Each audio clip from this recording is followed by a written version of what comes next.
cringe among the captives or fall among the slain. Yet for all this, his anger is not turned away. His hand is still upraised. Woe to the Assyrian, the rod of my anger, in whose hand is the club of my wrath. I send him against a godless nation. I dispatch him against the people who anger me, to seize loot and snatch plunder and to trample them down like mud in the streets. But this is not what he intends. This is not what he has in mind. His purpose is to destroy, to put an end to many nations. Are not my commanders all kings, he says? Has not Calno fared like Carchemish? Is not Hamath like Arpad, and Samaria like Damascus? As my hand seized the kingdoms of the idols, kingdoms whose images excelled those of Jerusalem and Samaria, shall I not deal with Jerusalem and her images, as I dealt with Samaria and her idols? When the Lord has finished all his work against Mount Zion and Jerusalem, he will say, I will punish the king of Assyria for the willful pride of his heart and the haughty look in his eyes. For he says, by the strength of my hand I have done this, and by my wisdom, because I have understanding. I removed the boundaries of nations. I plundered their treasures. Like a mighty one I subdued their kings.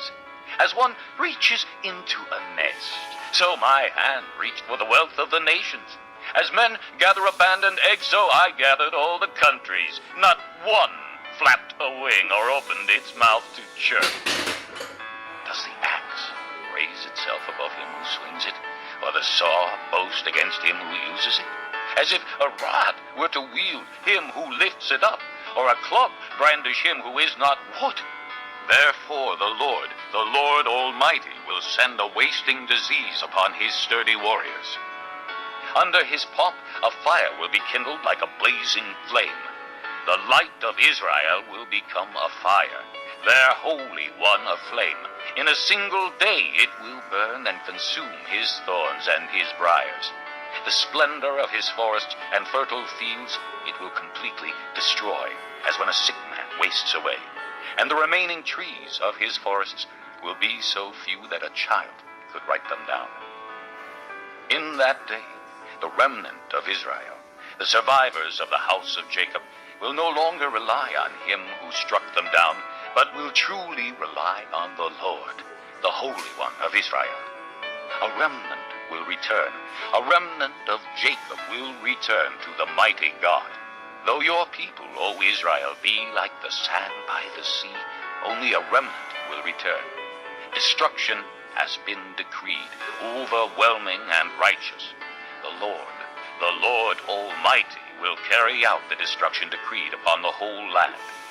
Therefore, this is what the Lord Almighty says.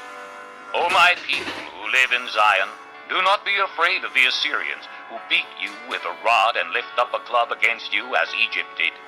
Very soon my anger against you will end, and my wrath will be directed to their destruction. The Lord Almighty will lash them with a whip, as when he struck down Midian at the rock of Oreb, and he will raise his staff over the waters as he did in Egypt.